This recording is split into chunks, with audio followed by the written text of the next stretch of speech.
Hello అండి, welcome to my YouTube channel. నేను శ్రీనివాస్ రెడ్డి పాలెం. ఈ వీడియోలో మనము AP arts and design common entrance test ADCET అంటామండి. ADCET 2024 arts and design common entrance test. So దీనికి సంబంధించిన ఇన్ఫర్మేషన్ తెలుసుకోవడానికి మనం ఈ వీడియో చేస్తున్నామండి. సో ఈ వీడియోలో మీరు చూడొచ్చు, ఇక్కడ మనము sets.apsche.ap.gov.in అనే వెబ్సైట్లో ఉన్నాము. ఇక్కడ మనకి Andhra Pradesh state council for higher ఎడ్యుకేషన్కి సంబంధించిన వాళ్ళు మనకి రకరకాల కామన్ ఎంట్రన్స్ టెస్ట్కి సంబంధించిన ఇన్ఫర్మేషన్ అనేది ఈ వెబ్సైట్లో ప్రొవైడ్ చేయడం జరుగుతుంది. సో అంటే ఈ ఎగ్జామినేషన్స్ అన్నీ కూడా మనకి Andhra Pradesh state council for higher education తరపున మనకి వేరే వేరే యూనివర్సిటీస్ వాళ్ళు కండక్ట్ చేయడం జరుగుతుంది. So one of the examination మనం చెప్పుకోబోయేది యాడ్ సెట్ అండి, art and design common entrance test. మీకు తెలుసు, ఆర్ట్ టీచర్కి సంబంధించిన కోర్సెస్ ఉంటాయి. సో అలాంటి కోర్సెస్ సంబంధించిన వాళ్ళు ఎవరైతే చేయాలనుకుంటున్నారో అలాంటి వాళ్ళకి యాడ్ సెట్ అనే ఎగ్జామినేషన్ కండక్ట్ చేయబోవడం జరుగుతుంది. సో దానికి సంబంధించిన ఇన్ఫర్మేషన్ షేర్ చేయడానికే మీకు ఈ వీడియో చేస్తున్నాను. సో మీరు చూడొచ్చు, ఇక్కడ యాడ్ సెట్ 2024 కొత్తగా రిలీజ్ అయింది, నోటిఫికేషన్ మొన్న రిలీజ్ అయిందండి. సో దీనికి సంబంధించిన ఇక్కడ మీరు న్యూ అనేది బ్లింక్ అవుతుంది చూడొచ్చు. సో దీన్ని మనం వెబ్సైట్ ఓపెన్ చేసుకోవాలంటే మనం ఇక్కడ క్లిక్ హియర్ టు గో అనేది క్లిక్ చేయాల్సి ఉంటుందండి. So click here to go ఇది క్లిక్ చేయగానే చూడండి, మనకి యాడ్ సెట్ 2024 వెబ్సైట్ అనేది ఓపెన్ అయిందండి. సో ఈ ఎగ్జామినేషన్ అనేది ఎవరు కండక్ట్ చేస్తున్నారు? Actually doctor YSR architecture and fine arts university వాళ్ళు కండక్ట్ చేయడం జరుగుతుందండి. మనకి Andhra Pradesh state council of higher education తరపున ఈ యూనివర్సిటీ వాళ్ళు, doctor YSR architecture and fine arts university వాళ్ళు ఎగ్జామినేషన్ అనేది కండక్ట్ చేయడం జరుగుతున్నారు. ఇక్కడ ఇది యూనివర్సిటీ కడపలో ఉందండి, వీళ్ళు కండక్ట్ చేయడం జరుగుతుంది. స్టేట్ లెవెల్ స్పెషలైజ్డ్ యూనివర్సిటీ అండి ఇది. ఓకే, సో మనకి ఇక్కడ ఇంపార్టెంట్ డేట్స్ ఇచ్చారు. ఇంపార్టెంట్ డేట్స్ ఒకసారి చూద్దాము. మనకి నోటిఫికేషన్ యాడ్స్ 2024 మనకి నిన్ననే రిలీజ్ అయిందండి. అప్లికేషన్ సబ్మిషన్ అనేది ఇవాళ నుంచి స్టార్ట్ అయింది, 23rd ఏప్రిల్ నుంచి స్టార్ట్ అయిందండి. Last date for submission of online applications without late fee. మనం 22nd మే వరకు కూడా మనము అప్లికేషన్స్ మనము యాక్చువల్లీ ఫిలప్ చేసుకోవచ్చు అండి, సబ్మిట్ చేయవచ్చు అండి. అండ్ మనకి last date with late fees కూడా ఉన్నాయండి. లేట్ ఫీ తోటి మనము 29th 31st మే వరకు కూడా మనం సబ్మిట్ చేయవచ్చు. అంటే వాళ్ళు ఒక 9 days ఎక్స్ట్రా పీరియడ్ ఇచ్చారు. కాకపోతే మనం 1000 రూపీస్ ఎక్స్ట్రా పే చేయాల్సి ఉంటుందండి, along with applicable examination fee. And corrections కూడా ఏవైతే ఉంటాయో అలాంటి కరెక్షన్స్ మనం 1 జూన్ నుంచి 3rd జూన్ లోపు మనం కరెక్షన్స్ కూడా చేసుకునే అవకాశం ఇచ్చారు. అంటే మనం అప్లికేషన్ సబ్మిట్ చేసేటప్పుడు బై మిస్టేక్ ఏమైనా మిస్టేక్స్ చేస్తుంటే వాటిని కరెక్షన్ చేసుకోవడానికి కూడా 3 రోజులు టైం ఇచ్చారు, 1, 2, 3 జూన్. అండ్ మనకి ఆల్ టికెట్స్ అనేవి 4th జూన్ రోజున మనం డౌన్లోడ్ చేసుకోవచ్చు. And date of computer based test మనకి 13th జూన్ రోజున ఎగ్జామినేషన్ కండక్ట్ చేయబోతున్నారు. అండ్ రిజల్ట్స్ డిక్లరేషన్ అనేది ఇంకా వాళ్ళు ఏమీ చెప్పలేదండి. సో ప్రస్తుతానికైతే ఇది ఇంపార్టెంట్ డేట్స్ సంబంధించిన ఇన్ఫర్మేషన్. ఈ add set art teacher and design common entrance test సంబంధించిన ఇంపార్టెంట్ డేట్స్ అండి. అండ్ మీరు ఇక్కడ చూడొచ్చు, చాలా ఇన్ఫర్మేషన్ ఉంది. ఇక్కడ మనం ఇంపార్టెంట్ ఇన్ఫర్మేషన్ మాత్రమే చెప్పుకుంటాం. ఇక్కడ మన అప్లికేషన్ ఫిలప్ చేయాలంటే మనము మొత్తానికి అయితే 2 ఇంపార్టెంట్ స్టెప్స్ ఉన్నాయి, అండ్ మొత్తానికి 4 స్టెప్స్ ఉన్నాయి. ఒక స్టెప్ వచ్చి ఎలిజిబిలిటీ క్రైటీరియా చెక్ చేసుకొని ఫీ పేమెంట్ చేయడం, అండ్ రెండో స్టెప్ వచ్చి పేమెంట్ సక్సెస్ఫుల్ అయిందా లేదా చెక్ చేసుకోవడం, and third step application form fill up చేయడం. ఏదైతే అప్లికేషన్ ఫామ్ ఫిలప్ చేసామో దాన్ని డౌన్లోడ్ చేసుకోవడం 4th స్టెప్ అండి. ఇలా 4 స్టెప్స్ ఉన్నాయి, కానీ 1 and 3 చాలా ఇంపార్టెంట్ స్టెప్స్. అండ్ మీరు ఇక్కడ చూడొచ్చు, మనకి ఏమేమి కోర్సెస్ కండక్ట్ చేయబోతున్నారు, మరి ఈ ఎగ్జామినేషన్ రాసిన తర్వాత మనం ఎలాంటి కోర్సెస్ మనము అపీర్ అవ్వచ్చు, మనం ఎలాంటి కోర్సెస్ చదువుకోవచ్చు అనేది కూడా ఇక్కడ ఇచ్చారండి. సో కోర్సెస్ ఏమేమి ఉన్నాయి: applied art, painting, photography, sculpture, animation, bachelor of design, interior design. So వీటికి ఎలిజిబిలిటీ ఏంటి? మరి ఇంటర్మీడియట్ 10+2 ఆర్ ఈక్వలెంట్, అంటే డిప్లొమా చేసిన వాళ్ళు కూడా ఎలిజిబుల్ అయ్యే ఛాన్స్ ఉందండి. అండ్ ఇంటేక్ వచ్చి మనకి 40 సీట్స్ కొన్ని కోర్సెస్ ఉన్నాయి, అలాగే 60 seats bachelor of design, interior డిజైన్కి 60 సీట్స్ అనేవి ఇంటేక్గా ఉన్నాయి. అండ్ మనకి మొత్తానికి అది ఈ అన్ని కోర్సెస్ కూడా 4 years మనకి చదవాల్సి ఉంటుంది. And examination fee, tuition fee, మనం అడ్మిషన్ తీసుకున్న తర్వాత ట్యూషన్ ఫీ అనేది 37,000 మనకి నిర్ణయించడం జరిగిందండి. ఇంకా చాలా ఇన్ఫర్మేషన్ ఉంది. సో ప్రజెంట్ అయితే మనకి ఇంపార్టెంట్ ఏంటంటే applied art, painting, photography, sculpture, animation, bachelor of design, interior design ఈ కోర్సెస్ ఇంటర్మీడియట్ చదివిన వాళ్ళు చేయడానికి ఈ ఎగ్జామినేషన్ రాయాల్సి ఉంటుంది. ఓకే, సో ఇంటర్మీడియట్ ఎవరైతే చదివారో, ఇంటర్మీడియట్ ఎనీ కోర్సా, మరి ఇంటర్మీడియట్లో ఏ కోర్స్ చదివినా కూడా వీళ్ళు ఎగ్జామినేషన్ రాయడానికి ఛాన్స్ ఉంటుందండి. అండ్ ఫీజు రీయింబర్స్మెంట్ కూడా గవర్నమెంట్ వాళ్ళు ఇస్తున్నారు. ఓకే, రైట్, మనకి ఎస్సీ, ఎస్టీ, బీసీ క్యాండిడేట్స్కి అలాంటి వాళ్ళకి కూడా ఫీజు రీయింబర్స్మెంట్ కూడా ఇచ్చే ఛాన్స్ ఉంది. సో బీసీ, ఓసీ క్యాండిడేట్స్కి 2 lakhs వరకు ఇన్కమ్ ఉండొచ్చు. And whose parents annual income is less then, okay, BC, OC క్యాండిడేట్స్కి అయితే 1 lakh ఇన్కమ్ లిమిట్ అనేది ఉంది. ఎస్సీ, ఎస్టీ కేటగిరీ క్యాండిడేట్స్కి అయితే 2 lakhs వాళ్ళకి ఇన్కమ్ అనేది రిస్ట్రిక్షన్గా ఉందండి. సో ఈ కోర్సెస్ చేయాలంటే మనము ఈ ఎగ్జామినేషన్ యాడ్ సెట్ 2024 రాయాల్సి ఉంటుంది. మరి సిలబస్ ఎలా ఉంది చూడండి, సిలబస్ ప్యాటర్న్, సిలబస్ కూడా ఇచ్చారు ఇక్కడ. సో సిలబస్ ఇక్కడ మనకి బీఎఫ్ఏ కోర్స్కి అండ్ బీ డిజైన్ కోర్సు ఇలాంటి కోర్సెస్కి మొత్తానికైతే మాక్సిమం 100 మార్క్స్ ఉన్నాయి, 120 minutes. General knowledge and arts and communication skills, ఈ స్కిల్స్ తోటి మనకి ఎగ్జామినేషన్ కండక్ట్ చేస్తామని చెప్తున్నారు. సో మొత్తానికైతే ఇది సింపుల్గా మనకి రిలవెంట్గానే ఉంటాయని ఇక్కడ అర్థమవుతుందండి. సో దీంట్లో ఏమేమి ఉన్నాయి, general knowledge in history, art, general knowledge about art, architecture and Indian culture, heritage topics on film, literature, music, theatre, English basic communication skills, details of applied art, painting, sculpture, animation, photography, design skills. So మనం ఏదైతే courses చదవాలనుకుంటున్నామో ఆ courses తగ్గట్టుగానే ఈ syllabus కూడా frame చేయడం జరిగింది. మొత్తానికైతే తెలుగు మీడియంలో అయితే వాస్తు శిల్పకళలు అంటాం కదా, అలాగే మనం ఏవైతే భారతదేశానికి సంబంధించిన ఆలయాలు అలాంటి వాటికి సంబంధించిన హిస్టరీలో హెరిటేజ్కి సంబంధించిన వారసత్వ సంపద అంటారు కదా, అలాంటి వాటికి సంబంధించిన క్వశ్చన్స్ అడిగే ఛాన్స్ ఉంది. మొత్తానికైతే ఇక్కడ 2 గంటల ఎగ్జామినేషన్ ఉంటుంది.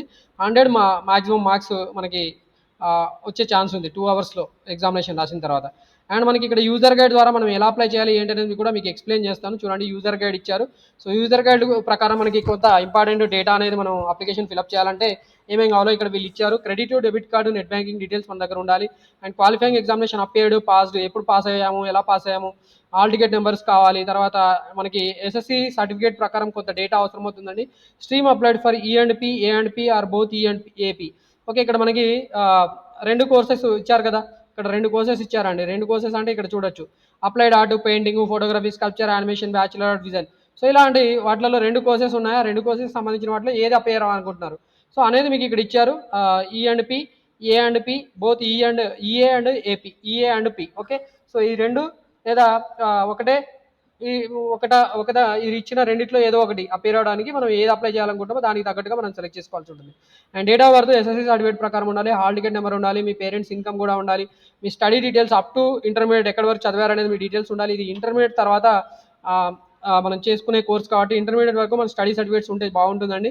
And category SC ST BC category certificates కూడా ఉండాల్సి ఉంటుంది. స్పెషల్ కేటగిరీ ఉంటే NCC, pH, sports, cap, Bharat scouts and guides, ఇలా ఏదో ఒక కేటగిరీ ఉంటే దాని ప్రకారం కూడా మనం రిజర్వేషన్ పొంది మనము ఈ పర్టికులర్ కాలేజీలో చదువుకునే ఛాన్సెస్ ఉంటుందండి. అండ్ ఆధార్ కార్డ్ డీటెయిల్స్ కూడా మన దగ్గర ఉండాలి. అంటే 12 digit ఆధార్ నెంబర్ మనకు కావాలి కాబట్టి ఆధార్ కార్డ్ కూడా మన దగ్గర ఉండాలి. మనకి ఈ డేటా అంతా కూడా మన దగ్గర ఉంచుకున్న తర్వాత మనం ఈ sets.apsec.ap.gov.in/adset ఈ వెబ్సైట్ విజిట్ చేయాల్సి ఉంటుందండి. ఇక్కడ లింక్ క్లిక్ చేశాను చూడండి, లింక్ క్లిక్ చేయగానే మనకి ఇలా సారీ ఇది ఏదో వేరే వెబ్సైట్కి వెళ్ళిపోయింది. యాక్చువల్ యాడ్ సెట్ సైట్ ఇదండి. సో ఈ యాడ్ సెట్ సైట్కి మనం ఇలా వచ్చేస్తాము. ఓకే రైట్, ఇది పాత వెబ్సైట్, మనకి యాక్చువల్ ఇది పనికిరాదు. ఓకే, సో అది ఎంసెట్కి సంబంధించిన పేజ్కి వెళ్ళిపోయింది. మేబీ వాళ్ళు లింక్ కరెక్ట్గా లింక్ చేసినట్టు లేరు. ఓకే, సో ఇది క్లిక్ చేసిన తర్వాత చూడండి మనకి ఇలా ఇంటర్ఫేస్ ఓపెన్ అవుతుందండి. మీకు చూపించాను హెడ్సెట్ ఏపీ యాడ్ సెట్కి సంబంధించిన వెబ్ పేజ్ ఇలా ఉంటుంది. అదే వెబ్ పేజ్కి యూజర్ ఇంటర్ఫేస్ ఇక్కడ ఇచ్చారు. దీంట్లో మన first step 1 eligibility criteria and fee payment click చేయాల్సి ఉంటుంది. ఎలిజిబిలిటీ క్రైటీరియా అండ్ ఫీ పేమెంట్లో మనకి ఈ డీటెయిల్స్ అడుగుతారు. సో ఇక్కడ మీకు ఇది వెబ్సైట్ ద్వారా నేను మీకు చూపిస్తాను. సో ఫస్ట్ స్టెప్ క్లిక్ చేయగానే చూడండి మనకి ఇక్కడ డిక్లరేషన్ అడుగుతున్నాడు. సో ఇక్కడ ఏదైతే మనం ఇన్ఫర్మేషన్ ఫిల్ చేస్తున్నామో అదంతా కూడా కరెక్ట్గానే ఎంటర్ చేస్తున్నానని మీరు ఇక్కడ టిక్ మార్క్ పెట్టాల్సి ఉంటుంది. Have you failed in intermediate 2024 exams and appearing for supplementary. ఒకవేళ మీకు మనకి ఇంటర్మీడియట్ రిజల్ట్స్ ఆల్రెడీ వచ్చాయి కాబట్టి ఇంటర్మీడియట్లో మీరు ఫెయిల్ అయ్యి సప్లిమెంటరీ ఎగ్జామ్ రాయబోతున్నారా, ఓకే రాయబోతూ కూడా దీన్ని అప్లై చేయాలనుకుంటే మీరు ఇక్కడ వేసి పెట్టేయండి. ఒకవేళ మీరు ఫెయిల్ కాకపోతే ఇది టిక్ మార్క్ పెట్టాల్సిన అవసరం లేదు. ఫెయిల్ అయితే మాత్రం ఫెయిల్ అయ్యి సప్లిమెంటరీ ఎగ్జామ్స్ రాసి మీరు పాస్ అయిన తర్వాత మీరు ఎలిజిబిలిటీ వస్తుంది కాబట్టి వాళ్ళు చెక్ చేసుకోవడానికి ఇక్కడ ఎస్ అని పెట్టమని అడుగుతున్నారు. మీరు సప్లిమెంటరీ రాసి పాస్ అయితే ఇక్కడ ఎస్ పెట్టాల్సి ఉంటుంది. And qualifying exam hall ticket number, intermediate hall ticket number enter చేయాల్సి ఉంటుంది. ఇక్కడ చూడండి, enter intermediate second year hall ticket number ఇది ఎంటర్ చేయాల్సి ఉంటుంది. క్యాండిడేట్స్ నేమ్ ఎస్ఎస్సీ సర్టిఫికేట్లో ఉన్నట్టు ఎంటర్ చేయాలి. డేట్ ఆఫ్ బర్త్ కూడా ఎస్ఎస్సీ సర్టిఫికేట్ లేదా ఈక్వలెంట్ సర్టిఫికేట్లో ఉన్నట్టు ఎంటర్ చేయాలి. మొబైల్ నెంబర్ ఎంటర్ చేయాల్సి ఉంటుంది. మొబైల్ నెంబర్ అనేది మీదా, ఫాదర్దా, మదర్దా, రిలేటివ్స్దా మీరు ఎంటర్ చేయాలి. అండ్ ఆల్టర్నేట్ మొబైల్ నెంబర్ కూడా అడుగుతున్నారు, ఉంటే మీరు ఇక్కడ ఎంటర్ చేయండి, లేకపోతే నో ప్రాబ్లం. ఇక్కడ స్టార్ మార్క్స్ ఉన్న ఫీల్డ్స్ మాత్రం మ్యాండేటరీ. అండ్ ఈమెయిల్ ఐడి, మీ దగ్గర ఈమెయిల్ ఐడి ఉంటే మీరు ఈమెయిల్ ఐడి ఎంటర్ చేయండి. ఇక్కడ ఈమెయిల్ ఐడి ఎలా ఉందో చూడండి. సో అలా ఈమెయిల్ ఐడి ఎంటర్ చేయండి. అండ్ కేటగిరీ కూడా ఖచ్చితంగా మీరు ఇక్కడ సెలెక్ట్ చేసుకోవాలి. కేటగిరీ సెలెక్ట్ చేసుకున్న తర్వాత మనకి ఇక్కడ యాక్చువల్లీ ఎగ్జామినేషన్ ఫీ ఎంత అనేది మనకి ఇక్కడ డిసైడ్ అవుతుంది కాబట్టి పర్టికులర్గా కేటగిరీ కూడా మనం సెలెక్ట్ చేసుకోవాలి. అండ్ మీరు ఎగ్జామినేషన్ ఫీ పేమెంట్ ఎలా చేయాలనుకుంటున్నారు, నెట్ బ్యాంకింగా, డెబిట్ కార్డా, క్రెడిట్ కార్డా. సో నెట్ బ్యాంకింగ్ అనేది యాక్చువల్లీ యూజర్ ఐడి, పాస్వర్డ్స్ అవసరం అవుతుందని అందరి దగ్గర ఉండకపోవచ్చు, బట్ ఆల్మోస్ట్ అందరి దగ్గర డెబిట్ కార్డు ఉంటుంది కాబట్టి డెబిట్ కార్డ్ ప్రిఫర్ చేయండి. ఓకే, పే చేయడానికి. సో ఇక్కడ మీకు ఇలా ఇప్పుడు ఈ అప్లికేషన్ ఎలా చేయాలనేది మీకు డమ్మీ డేటాతో నేను మీకు ఇక్కడ చూపిస్తాను. ఓకే, సో ఇలా మనం డేటా ఎంటర్ చేయాల్సి ఉంటుందండి. డేట్ ఆఫ్ బర్త్ కూడా మనం ఇక్కడ సెలెక్ట్ చేసుకోవాల్సి ఉంటుంది, date of birth. Okay, so ఇలా మనము ఏ ఇయర్ మనము పుట్టాము అనేది ఇక్కడ మనం సెలెక్ట్ చేసుకోవాల్సి ఉంటుంది. ఓకే, అండ్ మన మొబైల్ నెంబర్ కూడా మనం ఇక్కడ ఎంటర్ చేయాల్సి ఉంటుందండి. మొబైల్ నెంబర్ అనేది కరెక్ట్గా ఎంటర్ చేయాల్సి. Okay, 10 number. మొబైల్ నెంబర్ ఎవరిది అనేది అడుగుతున్నారు. తర్వాత మీ ఈమెయిల్ ఐడి, ఇక్కడ మీ ఈమెయిల్ ఐడి అడుగుతున్నారు. ఆ, మీ ఈమెయిల్ ఐడి కూడా మీరు ఇక్కడ ఎంటర్ చేయాల్సి ఉంటుందండి. అండ్ తర్వాత మీ కేటగిరీ సెలెక్ట్ చేసుకోవాలి. And me payment mode select చేసుకున్న తర్వాత మీకు ఇక్కడ చూడండి, ఇక్కడ ఓసీ పెడితే 1000 ఎగ్జామినేషన్ ఫీ అని డిసైడ్ అవుతుంది. అండ్ బీసీ వాళ్ళకి 750 ఉందండి. ఎస్సీ ఎస్టీ వాళ్ళకి 500 ఎగ్జామినేషన్ ఫీ డిసైడ్ చేశారు. సో వన్స్ ఇదంతా ఎంటర్ చేసిన తర్వాత మనం పే క్లిక్ చేయాల్సి ఉంటుందండి. పే క్లిక్ చేయగానే మనకి ఇలా పేమెంట్ ఇంటర్ఫేస్ పేజ్ ఓపెన్ అవుతుందండి. సో మనం ఇందాక సెలెక్ట్ చేసుకున్నది ఏంటి, నెట్ బ్యాంకింగ్ కాబట్టి, సో నెట్ బ్యాంకింగ్లో మీకు ఇక్కడ ఏ నెట్ బ్యాంకింగ్ ద్వారా మీరు పే చేయాలనుకుంటున్నారో మీకు ఇక్కడ ఎంటర్ చేయాల్సి ఉంటుందండి. ఓకే, సో ఇక్కడ చూడొచ్చు మీకు నెట్ బ్యాంకింగ్ పేజ్కి ఓపెన్ అయింది. ఇక్కడ పేమెంట్ వన్స్ ఈ డీటెయిల్స్ అన్ని ఎంటర్ చేసి ఫిల్అప్ చేసి లాగిన్ క్లిక్ చేయగానే మనకి ఇక్కడ మనం పేమెంట్ కంప్లీట్ చేయాల్సి ఉంటుందండి. మళ్ళీ ఒకసారి చూపిస్తాను. ఓకే, బ్యాక్ వెళ్ళిపోయి నేను ఇప్పుడు డెబిట్ కార్డ్ పెట్టేసి చూపిస్తాను. డెబిట్ కార్డు క్రెడిట్ కార్డ్ పెట్టేసి చూపిస్తాను, ఎందుకంటే ఇక్కడ క్లియర్గా మనం మీకు పేమెంట్ మోడ్ అనేది రావట్లేదు కదా. రైట్, క్యాండిడేట్స్ నేమ్ ఎంటర్ చేయాల్సి ఉంటుంది, డేట్ ఆఫ్ బర్త్ ఎంటర్ చేయాలి. ఓకే, డేట్ ఆఫ్ బర్త్ మనము ఏ డేట్ మనం పుట్టామనేది ఇక్కడ డేట్ ఆఫ్ బర్త్ సర్టిఫికేట్లో ఉన్నట్టు ఎంటర్ చేయాలి. అండ్ ఆల్టర్నేట్ మొబైల్ నెంబర్ ఉంటే ఆల్టర్నేట్ మొబైల్ నెంబర్ ఎంటర్ చేయండి, లేకపోతే రెగ్యులర్ నెంబర్ ఉంటే రెగ్యులర్ నెంబర్ ఎంటర్ చేయండి. అండ్ ఇక్కడ జీమెయిల్ ఐడి అడుగుతున్నారండి, మెయిల్ ఐడి అడుగుతున్నారు. జీమెయిల్ ఉంటే జీమెయిల్, యాహూ ఉంటే యాహూ, ఏదైతే అది మీరు ఇక్కడ ఎంటర్ చేయాల్సి ఉంటుందండి. ఓకే, వన్స్ ఇది అయిపోయిన తర్వాత మనం ఇక్కడ కేటగిరీ సెలెక్ట్ చేసుకొని మనం ఎలా పే చేయాలనుకుంటున్నాం అనేది ఇక్కడ మనం టిక్ మార్క్ పెట్టేసి పే అని క్లిక్ చేయాలి. సో ఇలా క్లిక్ చేయగానే మనకు చూడండి పేమెంట్ పేజ్ ఇలా ఓపెన్ అవుతుంది. ఈ డీటెయిల్స్ అన్ని ఎంటర్ చేయాలి. Card number, card holder name, expiry date, month, తర్వాత ఇయర్, సివివి నెంబర్, ఈ డీటెయిల్స్ ఎంటర్ చేసి మనం పే క్లిక్ చేయాల్సి ఉంటుందండి. ఓకే, పే క్లిక్ చేయగానే చూడండి మనకి ఇక్కడ మనకి పేమెంట్ అనేది కంప్లీట్ అయిపోతుంది. మనకు కరెక్ట్గా డీటెయిల్స్ ఎంటర్ చేస్తే ఓటీపీ వస్తుంది. తర్వాత మనం ఓటీపీ ఎంటర్ చేసిన తర్వాత పేమెంట్ కంప్లీట్ అవుతుందని మీరు ఇక్కడ చూడొచ్చు. 17 రూపీస్ అనేది సర్వీస్ అమౌంట్గా లేదా మనకి జిఎస్టీగా వాళ్ళు కలెక్ట్ చేసుకుంటున్నారు. ఓకే, ఇలా మనం పే చేసిన తర్వాత మనకి యూజర్ గైడ్ ద్వారా నేను మీకు ఎక్స్ప్లెయిన్ చేస్తాను. తర్వాత స్క్రీన్ ఎలా వస్తుంది చూపిస్తాను చూడండి. సో ఇలా వచ్చింది, మనకి ఇలా డీటెయిల్స్ అన్ని ఎంటర్ చేశారు. అండ్ వన్స్ మనకి పేమెంట్ కంప్లీట్ అయితే పేమెంట్ అని సక్సెస్ఫుల్ అని వస్తుంది. ఇలా రిఫరెన్స్ ఐడి వస్తుంది. రిఫరెన్స్ ఐడి లేదా స్క్రీన్ షాట్ తీసుకొని జాగ్రత్తగా ఫోటో క్యాప్చర్ చేసుకొని అయినా మీరు పెట్టుకొని ఉండాల్సి ఉంటుంది. లేకపోతే ఈ రిఫరెన్స్ ఐడి లేకపోతే మీరు అప్లై చేయడానికి ప్రాబ్లం అవుతుందండి. Proceed to fill application complete చేయాలంటే మనము ఈ పేమెంట్ రిఫరెన్స్ ఐడి మన దగ్గర జాగ్రత్తగా పెట్టుకొని ఉంచుకోవాల్సి ఉంటుందండి. సో దాన్ని నోట్ చేసుకొని పెట్టుకోవాలండి. ఓకే, మనకి పేమెంట్ సక్సెస్ఫుల్ అయితే ప్రొసీడ్ టు ఫిల్ అప్లికేషన్ వెళ్ళిపోవచ్చు. లేకపోతే మన పేమెంట్ సక్సెస్ఫుల్ అయిందా లేదా చెక్ చేసుకోవడానికి కూడా మనకి స్టెప్ 2 ఉంది, know your payment status. So ఈ పేమెంట్ స్టేటస్ సక్సెస్ఫుల్గా అయిందా లేదా చెక్ చేసుకోవాలంటే మనం కొన్ని డేటా ఎంటర్ చేయాల్సి ఉంటుంది. Hall ticket number, intermediate second year hall ticket number, mobile number, date of birth enter చేసి చెక్ పేమెంట్ స్టేటస్ క్లిక్ చేయగానే మనకి ఇలా పేమెంట్ స్టేటస్ అనేది సక్సెస్ఫుల్గా చూపిస్తే మనకు పేమెంట్ కంప్లీట్ అయినట్టు. అప్పుడు మనము అప్లికేషన్ కంప్లీట్ చేయాల్సి ఉంటుందండి. అప్లికేషన్ కంప్లీట్ చేయాలంటే మళ్ళీ మనం థర్డ్ స్టెప్కి వెళ్ళిపోవాల్సి ఉంటుంది. లేదా ఫస్ట్ స్టెప్లో పేమెంట్ అయిపోయిన తర్వాత సక్సెస్ఫుల్ అయిపోయింది అనుకుంటే మనం డైరెక్ట్గా proceed to fill application click చేయొచ్చు. లేదంటే థర్డ్ స్టెప్లో మనం డైరెక్ట్గా proceed to fill application form click చేయాల్సి ఉంటుందండి. Proceed to fill application form click చేయగానే మనకి ఇలా డేటా అడుగుతుంది. Payment reference ID, qualifying examination hall ticket number, mobile number, date of birth, ఈ డీటెయిల్స్ మనం ఎంటర్ చేయాల్సి ఉంటుందండి. ఈ డీటెయిల్స్ ఎంటర్ చేసి proceed to fill application click చేయగానే అప్లికేషన్ ఫామ్ ఇంటర్ఫేస్ ఇలా ఓపెన్ అవుతుందండి. ఇది క్లియర్గా లేదు. సో మీకు ఇక్కడ స్టెప్ బై స్టెప్ వాళ్ళు ఇచ్చారు, వాళ్ళు ఏమేమి డేటా అడుగుతున్నారు అనేది మీకు చూపించుకుంటూ నేను ఎక్స్ప్లెయిన్ చేస్తాను. సో ఫస్ట్ మనకి క్యాండిడేట్ డీటెయిల్స్ అడుగుతున్నారు. Candidate name, father name, mother name, తర్వాత date of birth, gender, Aadhaar card number, ఇక్కడ ఏవైతే స్టార్ మార్క్స్ ఉన్నాయో అవి మ్యాండేటరీ అండి. సో ఇక్కడ చూడొచ్చు మీకు candidate name, father name, mother name, date of birth, gender, Aadhaar card number ఇవి మ్యాండేటరీ. రేషన్ కార్డు నెంబర్, అందరికీ రేషన్ కార్డు ఉండకపోవచ్చు కాబట్టి అది మ్యాండేటరీగా ఏం అడగట్లేదు. సో ఈ డేటా మీరు యాజ్ పర్ మీ సర్టిఫికేట్స్ లేదా మీ దగ్గర ఏదైతే ఉందో దాని ప్రకారం మీరు డేటా ఎంటర్ చేయండి. ఇక్కడ మీ candidate name, father name, mother name ఇవి మోస్ట్లీ మనకి 10th క్లాస్ రికార్డ్స్ ప్రకారం ఎస్ఎస్సి సర్టిఫికేట్లో ఉన్నట్టు మనం ఎంటర్ చేయాల్సి ఉంటుందండి. కాబట్టి ఎస్ఎస్సి మెమో మన దగ్గర పెట్టుకొని మనం ఎంటర్ చేయాల్సి ఉంటుంది. వన్స్ ఇది అయిపోయిన తర్వాత మనకి యాన్యువల్ ఇన్కమ్ అది పేరెంట్స్ అని అడుగుతున్నాడు. సో పేరెంట్స్ ఇన్కమ్ అనేది బిలో 1 lakh ఉందా, 1 to 2.5 lakhs ఉందా, 2.5 to 8 lakhs ఉందా, 8 lakhs కంటే ఎబోవ్ ఉందా అనేది కూడా ఇక్కడ మీరు టిక్ మార్క్ పెట్టాల్సి ఉంటుంది. సో ఇక్కడ మీకు ఇన్కమ్ అనేది ఏదో ఒకటి మీరు ఇక్కడ ఖచ్చితంగా టిక్ మార్క్ పెట్టాల్సి ఉంటుంది. ఇన్కమ్ సర్టిఫికేట్ ఉంటే మీరు అక్కడ సర్టిఫికేట్ నెంబర్ ఎంటర్ చేయండి, లేకపోతే తర్వాత అప్లై చేసుకున్న తర్వాత అయినా మీరు ఎంటర్ చేయొచ్చు. ఒకవేళ మీరు ఇన్కమ్ సర్టిఫికేట్ కరెక్ట్గా ఎంటర్ చేస్తే మనకి ఇలా డీటెయిల్స్ పాపులేట్ అవుతాయి. వాటిని చూసుకొని మనం సరి చూసుకొని వాటిని కన్ఫర్మ్ చేయాల్సి ఉంటుంది. ఎస్ అయితే ఎస్ పెట్టండి. ఈ డీటెయిల్స్ ఏవైతే డిస్ప్లే అయ్యావో candidate name, father name, valid date, total income ఇవి ఏవైతే వ్యాలిడ్ ఉంటే వాటి ప్రకారం ఎస్ అని పెట్టండి, లేదంటే నో పెట్టేయండి. సో వన్స్ ఇవి అయిపోయిన తర్వాత మనకి క్యాస్ట్ కేటగిరీ మనం సెలెక్ట్ చేయాల్సి ఉంటుంది. మనం అప్లికేషన్ ఫీ పేమెంట్ చేసేటప్పుడే కేటగిరీ సెలెక్ట్ చేసుకుంటాం కాబట్టి మనకి ఇక్కడ బై డిఫాల్ట్ వచ్చేసింది. దాని తర్వాత క్యాస్ట్ సర్టిఫికేట్ నెంబర్ మీది ఏదైతే ఉందో దాన్ని ఎంటర్ చేయండి. సో డేటా కరెక్ట్గా ఎంటర్ చేస్తే క్యాస్ట్ సర్టిఫికేట్ నెంబర్ మీకు ఇలా డీటెయిల్స్ డిస్ప్లే అవుతాయి. సో అవి వెరిఫై చేసుకొని మీరు ఎస్ అనుకుంటే ఎస్ పెట్టండి, లేదంటే నో పెట్టేయండి. అండ్ వన్స్ ఇవి అయిపోయిన తర్వాత మనకి ఈడబ్ల్యూఎస్ కేటగిరీ, ఒకవేళ ఓసీ క్యాండిడేట్స్ అయితే ఈడబ్ల్యూఎస్ కేటగిరీ మనం టిక్ మార్క్ పెట్టాల్సి ఉంటుందండి. ఈడబ్ల్యూఎస్ కేటగిరీ ఉంటే ఎస్ పెట్టండి, లేదంటే నో పెట్టేయండి. ఈడబ్ల్యూఎస్ కేటగిరీ ఉంటే మీకు ఈడబ్ల్యూఎస్ సర్టిఫికేట్ నెంబర్ కూడా అడుగుతారు. సో సర్టిఫికేట్ నెంబర్ ఎంటర్ చేయండి. ఆ సర్టిఫికేట్ కూడా మనం వెరిఫై చేసుకోవచ్చు. వెరిఫై చేయడంలో మనకి ఇట్లా ఎలాగైతే validity candidate name, father name, validity date, మనకి సర్టిఫికేట్ డీటెయిల్స్ కరెక్ట్ ఉన్నాయా లేదా అనేది చెక్ చేసుకోవడానికి ఎస్ఆర్నో అడుగుతున్నాడు. దాని ప్రకారం మీరు ఇక్కడ ఆ డేటా మీరు అప్రోప్రియేట్గా సెలెక్ట్ చేయాల్సి ఉంటుందండి. ఎస్ అయితే ఎస్ పెట్టేయండి, లేదంటే నో పెట్టేయండి, సరిపోతుంది. అండ్ మీకు స్పెషల్ రిజర్వేషన్ మీరు అవైల్ చేసుకోవాలనుకుంటే మీరు NCC, children of armed personnel, తర్వాత sports and games, Bharat scouts and guides, వీటిలో ఏదైతే అప్లికేబుల్ ఉందో దాని ప్రకారం మీరు టిక్ మార్క్ పెట్టాల్సి ఉంటుంది. దాని ప్రకారం మనకి స్పెషల్గా సీట్ అనేది అలకేట్ అవుతుంది. రిజర్వేషన్లో ఉంటే మనకి స్పెషల్ రిజర్వేషన్లో మనకి సీట్ అలాట్ అవుతుంది. అండ్ మీరు ఒకవేళ ఫిజికల్లీ హ్యాండిక్యాప్డ్ ఉంటే మీకు ఏ పర్టికులర్ హ్యాండిక్యాప్డ్నెస్ ఉంది అనేది కూడా మీరు ఇక్కడ టిక్ మార్క్ పెట్టాల్సి ఉంటుందండి. దాని ప్రకారం మీరు ఇక్కడ సెలెక్ట్ చేసుకోండి. ఒకవేళ మీరు విజువల్లీ హ్యాండిక్యాప్డ్ అయితే మీకు స్క్రైబ్ అవసరం అయితే మీరు ఇక్కడ ఎస్ పెట్టేయండి, లేదంటే నో పెట్టేయండి. అండ్ మీరు ఫిజికల్లీ హ్యాండిక్యాప్డ్ అయితే మాత్రం మీరు ఇక్కడ సదరం సర్టిఫికేట్ నెంబర్ కూడా మనం ఎంటర్ చేయాల్సి ఉంటుందండి. ఫిజికల్లీ హ్యాండిక్యాప్డ్ అయితే సదరం సర్టిఫికేట్ అనేది గవర్నమెంట్ ఇష్యూ చేస్తుంది. దాని ప్రకారం ఆ సదరం సర్టిఫికేట్ నెంబర్ మీరు ఇక్కడ ఎంటర్ చేయాల్సి ఉంటుందండి. అండ్ వన్స్ మీకు ఇక్కడ చూడొచ్చు సదరం సర్టిఫికేట్ నెంబర్ అడుగుతున్నాడు. తర్వాత సదరం సర్టిఫికేట్ ఎంటర్ చేసిన తర్వాత మనకి ఎలాంటి ప్రాబ్లం ఉన్నది సదరం సర్టిఫికేట్లో ఆటోమేటిక్గా ఆన్లైన్లో డిస్ప్లే చేస్తారు. కాబట్టి ఇక్కడ మనకి విజువల్ ఇంపైర్మెంట్ ఉంది, దానికి తగ్గట్టు పర్సెంటేజ్ కూడా డిస్ప్లే అవుతుంది. సో ఎస్ అయితే ఎస్ పెట్టేయండి, ఈ డీటెయిల్స్ ఏవైతే డిస్ప్లే అయ్యో, లేదంటే నో పెట్టేయండి.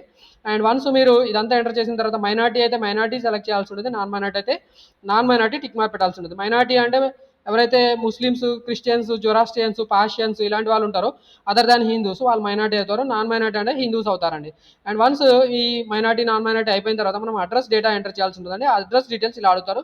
Present address and permanent address. Present address అనేది మనకి ఆధార్ కార్డులో ఉన్నట్టు ఎంటర్ చేయొచ్చు, లేకపోతే ఆధార్ కార్డులో లేనట్టయినా కూడా మీరు ఎంటర్ చేయొచ్చు. ఒకవేళ మీరు ఆధార్ కార్డులో ఇంతకుముందు ఎక్కడో ఉండి వేరే దగ్గరికి షిఫ్ట్ అయి ఉంటే మీకు ప్రజెంట్ అడ్రస్ సేమ్ ఉంటుంది. కాబట్టి ప్రజెంట్ అడ్రస్, పర్మనెంట్ అడ్రస్ రెండు సేమ్ లేకపోతే మీరు ఇక్కడ రెండు డిఫరెంట్గా ఎంటర్ చేయండి. ఒకవేళ రెండు సేమ్ అయితే మాత్రం ఇక్కడ permanent address same as present address అని టిక్ మార్క్ పెట్టేయండి. సేమ్ డీటా డిస్ప్లే అవుతుంది. వన్స్ మీకు ఇది అయిపోయిన తర్వాత mobile number, alternate mobile number, ఇక్కడ మీకు ఆటోమేటిక్గా mobile number will be auto populated as it is providing fee payment. Mobile number కూడా ఆటోమేటిక్గా వచ్చేస్తుందని చెప్తున్నాడు. అండ్ ఆల్టర్నేట్ మొబైల్ నెంబర్ కూడా ఒకవేళ మీరు ఎంటర్ చేస్తున్న ఆటో మొబైల్ నెంబర్ కూడా మీకు ఆటోమేటిక్గా వచ్చేస్తుంది. అండ్ ఈమెయిల్ ఐడి కూడా మీకు ఆటోమేటిక్గా పాపులేట్ అవుతుంది. ఎందుకంటే ఆటోమేటిక్గా మీరు ఇంతకు ముందు ఫీ పేమెంట్ చేసేటప్పుడు ఈమెయిల్ ఐడి ఎంటర్ చేసి పే చేశారు కాబట్టి అదే ఈమెయిల్ ఐడి ఇక్కడ ఆటోమేటిక్గా పాపులేట్ అవుతుందని చెప్తున్నారండి. ఇక్కడ అంతకుమించి ఏమీ లేదు. అండ్ వన్స్ ఇది అయిపోయిన తర్వాత మనకి క్వాలిఫైయింగ్ ఎగ్జామినేషన్, మరి ఇప్పుడు మీరు ఏం చదువుతున్నారు? ఇంటర్మీడియట్ చదువుతున్నారా? Intermediate vocational, diploma, CBSE 10+2, ICSE, RGUKT, మనకి Rajiv Gandhi university of knowledge technology, దాంట్లో IIITలో చదివారా? ఓపెన్ ఇంటర్మీడియట్ చేశారా? National intermediate open intermediate school చేశారా? అదర్స్ 10+2 ఈక్వలెంట్ ఏదైతే మీరు చేశారో దానికి ఇక్కడ టిక్ మార్క్ పెట్టాల్సి ఉంటుంది. అంటే మీరు ఇది ఇంటర్మీడియట్ ఖచ్చితంగా ఉండాలి, వాళ్ళు మాత్రమే ఎలిజిబుల్ అవుతారు.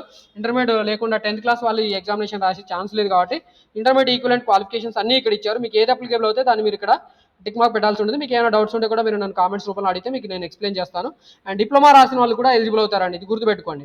అండ్ మీరు ఇంటర్మీడియట్లో మరి ఏం మేజర్ సబ్జెక్ట్స్ చదివారు? MPC, BiPC, MBiPC, MEC, CEC, HEC, vocational ఏది చదివి ఉంటే దాన్ని మీరు ఇక్కడ టిక్ మార్క్ పెట్టేసింది. ఇంటర్మీడియట్ చదివిన వాళ్ళకి ఈ కోర్సెస్ తెలుస్తాయి కాబట్టి వాళ్ళ కోర్స్ ఇక్కడ కనిపించిందని టిక్ మార్క్ పెట్టండి.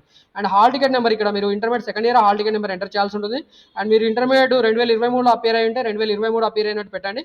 అండ్ ఇంటర్మీడియట్ 2024లో మీరు అపేర్ అయి ఉంటే 2024 టిక్ మార్క్ ఇక్కడ సెలెక్ట్ చేసుకోవాల్సి ఉంటుంది డ్రాప్ డౌన్ లిస్ట్లో. అండ్ మీరు 10+2 ఎక్కడ చదివారు? గవర్నమెంట్ జూనియర్ కాలేజ్లో చదివారా? అయితే మీరు ఇక్కడ గవర్నమెంట్ జూనియర్ కాలేజ్ అని మీరు ఇక్కడ సెలెక్ట్ చేసుకోవాల్సి ఉంటుంది. ప్రైవేట్లో చదివితే ప్రైవేట్ అనేది ఇక్కడ సెలెక్ట్ చేసుకోండి. గవర్నమెంట్ జూనియర్ కాలేజ్లో చదివిన వాళ్ళకి మొత్తంగా ఫీజు రీంబర్స్మెంట్ ఉంటుంది. కాబట్టి వాళ్ళు ఇక్కడ గవర్నమెంట్ జూనియర్ కాలేజ్లో చదివారా లేదా అని అడుగుతున్నారు, అంతకుమించి ఇంకేమీ లేదు. అండ్ బ్రిడ్జ్ కోర్స్, మీరు ఒకవేళ ఏదైనా ఒక రిలవెంట్ కోర్స్, వొకేషనల్ కోర్స్ చేసి దానికి మీరు బ్రిడ్జ్ కోర్స్ ఎగ్జామినేషన్ రాసి ఉంటే ఆ bridge course hall ticket number ఇక్కడ అడుగుతున్నారు, దాన్ని ఎంటర్ చేయండి. బ్రిడ్జ్ కోర్స్ అని రాసిన వాళ్ళకి ఖచ్చితంగా తెలుస్తుంది. కాబట్టి అంటే వొకేషనల్ కోర్సెస్ చదివిన వాళ్ళు మనకి ఇంజనీరింగ్ సైడ్, స్ట్రీమ్ సైడ్ వెళ్ళాలి, ఎంసెట్ రాయాలి, ఇలాంటి కోర్సెస్ రాయాలంటే బ్రిడ్జ్ కోర్స్ చేసి ఉంటారు. వాళ్ళ హాల్ టికెట్ నెంబర్ ఇక్కడ అడుగుతున్నారు, అది ఎంటర్ చేయండి. Medium of instruction it qualifying exam, మీరు ఏదైతే ఇంటర్మీడియట్ చదివారో దాంట్లో తెలుగు మీడియమా, English medium, Urdu medium, other medium, ఏ మీడియం అయితే ఆ మీడియం ఇక్కడ మీరు సెలెక్ట్ చేసుకొని నెక్స్ట్ సెక్షన్కి ప్రొసీడ్ అవ్వాల్సి ఉంటుందండి.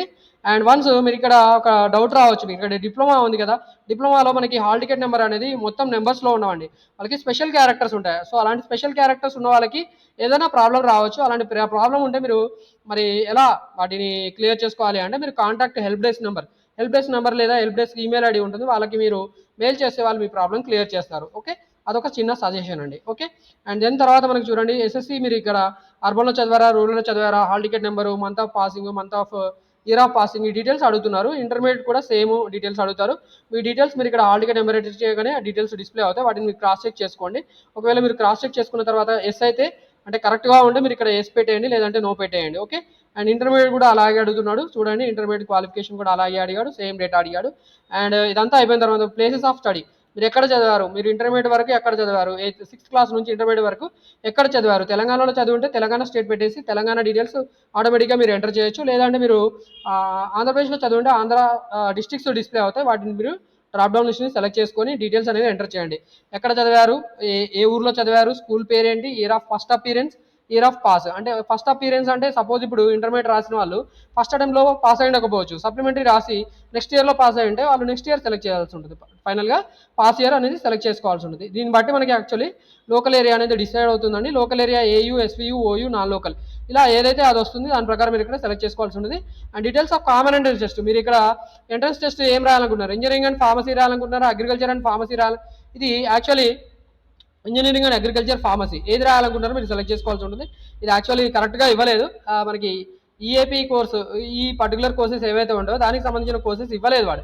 ఓకే. సో ఆ కోర్సెస్ ఇవ్వలేదు కాబట్టి వాటిని మనం చూసుకుందాం. కోర్సెస్ ఏముంటాయి ఇక్కడ, ఈ కోర్సెస్ ఉంటాయండి, ఈ కోర్సెస్ చూసుకోవాలి. ఓకే. ఈ పర్టికులర్ కోర్సెస్ మాత్రమే మనం ఇక్కడ సెలెక్ట్ చేసుకోవాల్సి ఉంటుందండి. సో ఇవి కోర్సెస్, ఈ కోర్సెస్ అప్లై చేసుకోవాలి. ఓకే. సో యూజర్ గైడ్కి వెళ్ళిపోతాం మళ్ళీ ఒకసారి. యూజర్ గైడ్లో మనకి డీటెయిల్స్ ఇచ్చారు కదా, దాని ప్రకారం మనం ఎక్స్ప్లెయిన్ చేసుకుంటూ వెళ్తున్నాం కాబట్టి యూజర్ గైడ్కి వెళ్ళిపోదాం. ఓకే. సో ఇవి అయిపోయిన తర్వాత ఇవి ఈ కోర్సెస్ అండి. ఓకే. రైట్. మళ్ళీ ఒకసారి మనము కోర్స్ పేజ్కి వెళ్ళాల్సి ఉంటుంది. Okay. Right. Add set user guide మళ్ళీ ఒకసారి ఓపెన్ చేస్తానండి. User guide. సో మనం ఈ డీటెయిల్స్ అన్నీ ఎంటర్ చేసేసాము. ఇదంతా అయిపోయిన తర్వాత ఫైనల్గా మనకి ఇలా ఓకే. ఫైనల్గా మనకి ఏమేమి వచ్చింది ఇక్కడ, ఇది కూడా అయిపోయిందండి. ఇదంతా ఎక్స్ప్లెయిన్ చేసాం మీకు. సో ఇది కూడా అయిపోయింది. ఇదంతా అయిపోయిన తర్వాత మనకి ఇక్కడ సింపుల్గా మనం ఫోటో అండ్ సిగ్నేచర్స్ అప్లోడ్ చేయాల్సి ఉంటుంది. ఫోటో అండ్ సిగ్నేచర్, ఫోటో అనేది లెస్ దెన్ 50 KB అప్లోడ్ చేయాల్సి ఉంటుంది. సిగ్నేచర్ అనేది లెస్ దెన్ 30 KB అప్లోడ్ చేయాల్సి ఉంటుంది. అండ్ టెస్ట్ ప్రిఫరెన్సెస్ మీరు ఇక్కడ 6 సెంటర్స్ సెలెక్ట్ చేసుకోవాల్సి ఉంటుంది. వన్స్ ఇది అంతా అయిపోయిన తర్వాత మనం సేవ్ క్లిక్ చేయాలి. సేవ్ క్లిక్ చేయగానే మనకి అప్లికేషన్ ఫామ్ అనేది టెంపరీగా సేవ్ అవుతుంది. వన్స్ మనం టెంపరీగా సేవ్ అయిపోయిన తర్వాత మనం ప్రివ్యూ అండ్ సబ్మిట్ క్లిక్ చేస్తే ఫైనల్గా మనకి ఇలా అప్లికేషన్ ఫామ్ ప్రివ్యూ అనేది కనిపిస్తుందండి. ప్రివ్యూలో మనకి ఫుల్ డేటా మనం ఏదైతే ఎంటర్ చేసామో అదంతా కనిపిస్తుంది. ఒకవేళ దాన్ని మాడిఫై చేయాలనుకుంటే మనం మాడిఫై క్లిక్ చేయొచ్చు, లేదా కన్ఫర్మ్ క్లిక్ చేస్తే మనకి కన్ఫర్మ్ అండ్ ఫ్రీజ్ క్లిక్ చేయగానే మనకి ఇలా అప్లికేషన్ నెంబర్ ఓపెన్ అవుతుంది. యాడ్సెట్స్ అనేది సంబంధించిన రిజిస్ట్రేషన్ నెంబర్ అనేది వస్తుంది. సో ఈ రిజిస్ట్రేషన్ నెంబర్ నోట్ చేసుకొని పెట్టుకోవాలి, లేదా స్క్రీన్ షాట్ తీసుకొని పెట్టుకోవాలి. సో ఇదంతా ఓకే అనుకున్న తర్వాత మనం ప్రింట్ అప్లికేషన్ క్లిక్ చేయగానే మనకి అప్లికేషన్ ఫామ్ అనేది ఇలా ప్రింట్ అయి కనిపిస్తుందండి. ఒకవేళ ఈ అప్లికేషన్ ఫామ్ ప్రింట్ తీసుకోవడం మర్చిపోతే మరి మళ్ళీ మనం ఒకసారి ప్రింట్ తీసుకోవచ్చు. ప్రింట్ అప్లికేషన్ ఫామ్ ఇక్కడ 4th స్టెప్కి వెళ్ళి మనం కొన్ని డీటెయిల్స్ ఎంటర్ చేసేసి payment reference ID, registration number, qualifying examination, ఇక్కడ మీరు రిజిస్ట్రేషన్ నెంబర్ నోట్ చేసుకోమని చెప్పాను. ఎందుకంటే మనకి ఇక్కడ ఖచ్చితంగా అడుగుతాడు. నెక్స్ట్ ప్రింట్ తీసుకోవాలంటే రిజిస్ట్రేషన్ నెంబర్ ఖచ్చితంగా కావాలి కాబట్టి ఈ రిజిస్ట్రేషన్ నెంబర్ నోట్ చేసుకొని పెట్టుకోండి. ఏ స్టెప్లో వచ్చింది మనకి ఇక్కడ మనకి ఫైనల్గా కన్ఫర్మ్ అండ్ ఫ్రీజ్ అని క్లిక్ చేసినప్పుడు అప్లికేషన్ నెంబర్ వచ్చింది. ఆ రిజిస్ట్రేషన్ నెంబర్ మనం ఇక్కడ జాగ్రత్తగా నోట్ చేసుకొని పెట్టుకొని ఉండాలి. And mobile number, date of birth, ఈ డీటెయిల్స్ అన్ని ఎంటర్ చేసేసి గెట్ అప్లికేషన్ అనగానే మనకి ఇలా అప్లికేషన్ ఫామ్ అనేది మళ్ళీ మనకి జనరేట్ అవుతుందండి. దీన్ని జాగ్రత్తగా ప్రింట్ తీసుకొని భద్రంగా ఉంచుకోవాలి. దీంట్లో మనకి కొన్ని డీటెయిల్స్ ఇంపార్టెంట్. ఇక్కడ అప్లికేషన్లో ఫామ్లో మనము రీసెంట్ పాస్పోర్ట్ ఫోటోగ్రాఫ్ ఫిక్స్ చేసి దాని మీద కాలేజ్ ప్రిన్సిపాల్ లేదా గెజిటెడ్ సిగ్నేచర్ తీసుకోవాల్సి ఉంటుంది. అండ్ ఆల్సో మనం ఎగ్జామినేషన్కి వెళ్ళేటప్పుడు ఈ అప్లికేషన్ ఫామ్ తీసుకొని వెళ్ళాల్సి ఉంటుంది. ఇన్విజిలేటర్ సమక్షంలో మనము సిగ్నేచర్ చేయాల్సి ఉంటుంది. అండ్ అలాగే మన లెఫ్ట్ థంబ్ ఇంప్రెషన్ కూడా ఇన్విజిలేటర్ ప్రెజెన్స్లో మనకు తీసుకుంటారు కాబట్టి సో ఈ ఇన్ఫర్మేషన్ అనేది కూడా మనకి చాలా ఇంపార్టెంట్. వన్స్ ఇదంతా ఓకే అనుకున్న తర్వాత మనం ప్రింట్ తీసుకుంటే ప్రింట్ క్లిక్ చేయగానే మనకి ప్రింట్ వస్తుందండి. ఈ ప్రింట్అవుట్ తీసుకొని మనం భద్రపరచుకోవాల్సి ఉంటుంది. అండ్ ఎగ్జామినేషన్ సెంటర్కి వెళ్ళేటప్పుడు మనం చెప్పినట్టు ఇక్కడ ఫోటో ఫిక్స్ చేసుకొని సిగ్నేచర్ అనేది ఇన్విజిలేటర్ ప్రెజెన్స్లో చేయాల్సి ఉంటుంది. అండ్ థంబ్ ఇంప్రెషన్ కూడా ఇన్విజిలేటర్ సమక్షంలో మనం తీసుకోవాల్సి ఉంటుంది. ఇక్కడ సిగ్నేచర్ మీరు ఇక్కడ 2 సిగ్నేచర్స్ సేమ్ ఉండాల్సి ఉంటుందండి. ఈ రకంగా మనము ఈ యాడ్ సెట్ సంబంధించిన అప్లికేషన్ ప్రాసెస్ అనేది కంప్లీట్ చేయాల్సి ఉంటుంది. ఈ అప్లికేషన్ ప్రాసెస్ కంప్లీట్ చేయడంలో మీకు ఎలాంటి సందేహాలు ఉన్నా కూడా మీరు నన్ను కాంటాక్ట్ చేయవచ్చు. మీరు మనకి కామెంట్ సెక్షన్లో మీరు కామెంట్ చేయడం ద్వారా మీరు అప్రోచ్ అవ్వచ్చండి. మీకు ఎలాంటి సందేహాలు ఉన్నా నేను మీకు క్లియర్ చేస్తాను. ఓకే. వీడియో నచ్చితే మీరు ఖచ్చితంగా వీడియోని లైక్ చేయండి, అలాగే వేరే వాళ్ళకు కూడా షేర్ చేయండి, సో దట్ వాళ్ళు కూడా బెనిఫిట్ అవుతారు. అండ్ ఇలాంటి ఇన్ఫర్మేషన్ మీరు ఫ్యూచర్లో నా యూట్యూబ్ ఛానల్ నుండి రిసీవ్ చేసుకోవాలనుకుంటే నా యూట్యూబ్ ఛానల్ సబ్స్క్రైబ్ చేసుకోమని కూడా మిమ్మల్ని రిక్వెస్ట్ చేస్తాను. Thank you for watching for this video.